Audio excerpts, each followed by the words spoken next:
मध्य प्रदेश के श्योपुर जिले में एक बड़ा खुलासा हुआ है। यहाँ पर 56 मदरसे ऐसे पाए गए जो संचालित नहीं हो रहे थे, फर्जी तरीके से सरकार से अनुदान ले रहे थे। अब इन पर एक्शन लिया गया है। मध्य प्रदेश के श्योपुर से खबर सामने आई है। मदरसों की संख्या 56 जिन पर ताला लगा दिया गया।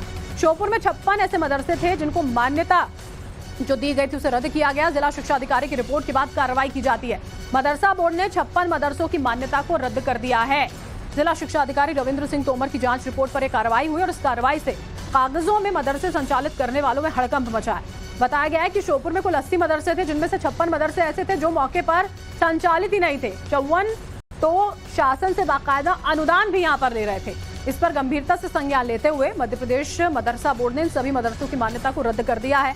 बोर्ड ने राज्य के सभी जिला शिक्षा अधिकारियों को अपने जिलों में संचालित सभी मदरसों की जांच के भी निर्देश दिए हैं। जो मदरसे राज्य सरकार के नियमों का पालन नहीं कर रहे हैं उनकी मान्यता रद्द होगी। वहीं मदरसों का फर्जीवाड़ा उजागर होने के बाद मध्य प्रदेश सरकार पिछले 5 सालों में दिए गए अनुदान की रिकवरी की तैयारी में भी है। जांच जब कराई तो उसमें 80 टोटल मदरसे थे। 80 में से 56 मदरसे असंचालित पाए गए थे, 24 मदरसे संचालित पाए गए थे कुल फाइनल रूप से। तो उसके आधार पर रिपोर्ट जो है हमने भोपाल भेज दी थी कलेक्टर साहब के माध्यम से। जैसे आधार कार्ड नहीं पाए गए, आधार कार्ड के उसमें बच्चों का रहता है, मैपिंग फीडिंग में ये सब चीज़ें होती हैं। बैंक अकाउंट नंबर नहीं थे, बच्चे जहाँ दर्ज से दर्ज ज़्यादा दिखा रहे थे लेकिन ऑन स्पॉट वहाँ नहीं थे बच्चे, कुछ संचालित थे ही नहीं। कोई एक संचालक ने कहा भी था नहीं है वो तो ऐसे ही है, संचालित नहीं है प्रॉपर। तो इस तरह की मतलब निश्चित रूप से वो अनियमित संचालित थे और उसी आधार पर रिपोर्टिंग की गई थी। आपको बता देते हैं कैसे फर्जी तरीके से इन मदरसों को संचालित जो है वो किया जा रहा था, जिन पर अब एक्शन यहाँ पर लिया गया है। समझिए जरा, श्योपुर में 56 ऐसे मदरसे थे जिनकी मान्यता को रद्द कर दिया जाता है। जिले के 80 मदरसों की जांच जो है वो यहाँ पर की गई थी। 80 में से 56 मदरसों में गड़बड़ी पाई जाती है और उसके बाद एक्शन होता है। 56 मदरसे जो है वो संचालित ही नहीं किए जा रहे थे, बस कागजों पर संचालित हो रहे थे। 54 मदरसे इन 56 में से ऐसे थे शासन से अनुदान भी ले रहे थे। 80 में सिर्फ 24 मदरसे ऐसे हैं जिनको संचालित किया जा रहा था। जिला शिक्षा अधिकारी की रिपोर्ट के बाद ये एक्शन जो है वो यहाँ पर लिया जाता है और 56 मदरसों को यहाँ पर रद्द कर दी जाती है उनकी मान्यता। जिला शिक्षा अधिकारी रिपोर्ट देते और उसके बाद ये बड़ा एक्शन लिया गया है। तो देखिए, हम आपको बता रहे हैं एक्शन ले लिया गया। अब इस पर राजनीति ना हो यह कैसे हो सकता है? कांग्रेस सवाल उठा रही है अब इस पूरे एक्शन पर। मदरसे के नाम पर बीजेपी राजनीति कर रही है, लोगों का ध्यान भटकाने के लिए एक्शन लिया गया। ये बात जो है वो कांग्रेस की ओर से कही जा रही है। उत्तर प्रदेश की बात करते हैं, समाजवादी पार्टी वहां पर सवाल खड़े करते हुए नजर आ रही थी और अब यहां पर कांग्रेस की ओर से मध्य प्रदेश में सवाल खड़े किए जा रहे हैं कि मदरसे के नाम पर महज राजनीति भारतीय जनता पार्टी की ओर से की जा रही है। मुद्दों से, असल मुद्दों से लोगों का ध्यान भटके, इसी वजह से इस तरह की कार्रवाई, इस तरह के एक्शन जो है वो लिए जाते हैं।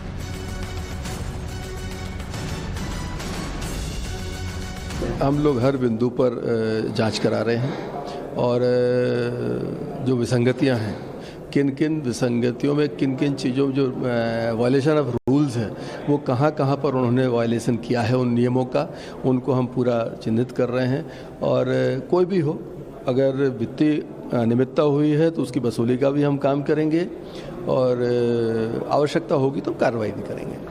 भारतीय जनता पार्टी मदरसे के नाम पे हमेशा से राजनीति करती आई है, ये कोई नई बात नहीं है। भाजपा ध्यान मोड़ने के लिए, लोगों का ध्यान मोड़ने के लिए इस तरह के काम करती है। इनका उद्देश्य सिर्फ राजनीतिक है, इसलिए सवाल खड़े होते हैं। मकरंद काले हमारे साथ हमारे सहयोगी जुड़ चुके हैं, उनका रुख कर लेते हैं। मकरंद, यहाँ पर 56 ऐसे मदरसे जिनकी मान्यता रद्द कर दी जाती है, कांग्रेस सवाल खड़े कर रही है कि इसके अलावा कोई काम बीजेपी के पास नहीं है। अगर कार्रवाई नहीं की जाएगी, सही शिक्षा नहीं दी जाएगी, तब भी सवाल यही पार्टियां करती नजर आएंगी। क्या कुछ हो रहा है, बताएं जरा।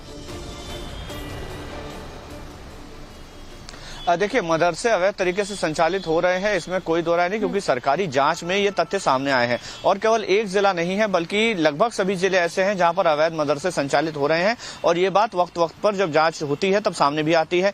संख्या बहुत ज्यादा है। जब 80 में से 56 मदरसे गलत तरीके से संचालित होते पाए जाते हैं और उसके बाद अनुशंसा कर दी जाती है कि इनको बंद कर देना चाहिए, क्योंकि 54 मदरसे तो ऐसे हैं जहां पर अमानक क्या, वहां पर बच्चे ही नहीं मिले, वो मदरसे बंद मिले। पता चला कि मिड डे मील मिड ले रहे हैं, सरकारी योजनाओं का लाभ ले रहे हैं और सारी सुविधाएं ले रहे हैं, उसके बावजूद संचालन वहां पर नहीं हो रहा है, तो जाहिर है कि पूरे 56 की तो जांच चल ही रही है।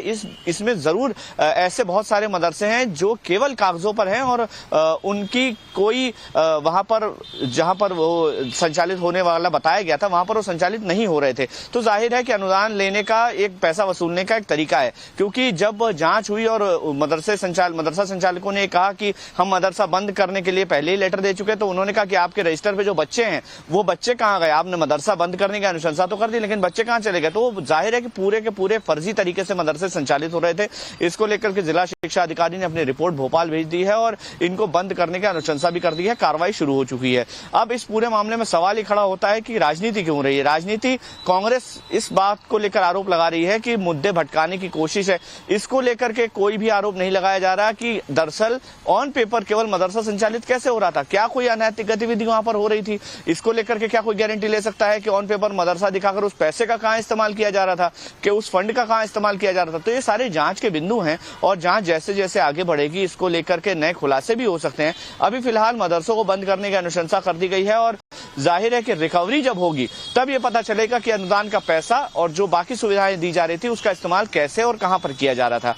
तो अब ये बात पूरे प्रदेश भर के लिए है, क्योंकि जब मोहन यादव मुख्यमंत्री बनकर के आए उसके बाद मदरसों को लेकर एक अभियान शुरू किया गया था। उससे पहले से दरअसल चल रहा था, लेकिन उसमें गति आई कि मदरसों में किस तरह से पढ़ाई हो रही है नहीं हो रही है, मिड डे मील आखिर वो कैसे ले रहे हैं। कुछ जगह सवाल ये भी उठे, बाल आयोग ने सवाल उठाया कि जब सरकारी सुविधाओं का आप लाभ ले रहे हैं तो शुक्रवार को छुट्टी कैसे कर सकते हैं, जबकि सरकारी छुट्टी रविवार को होती है, रविवार को हम मिड डे मील ले रहे हैं। तो ये सारी बातें जो है, ये सारे तथ्य जो है वो एक एक करके सामने आ रहे हैं और अब जैसे जैसे जांच आगे बढ़ रही है इस तरह के तमाम मदरसों को लेकर के खुलासे भी हो रहे हैं और जारी रहेगी। जाहिर सी बात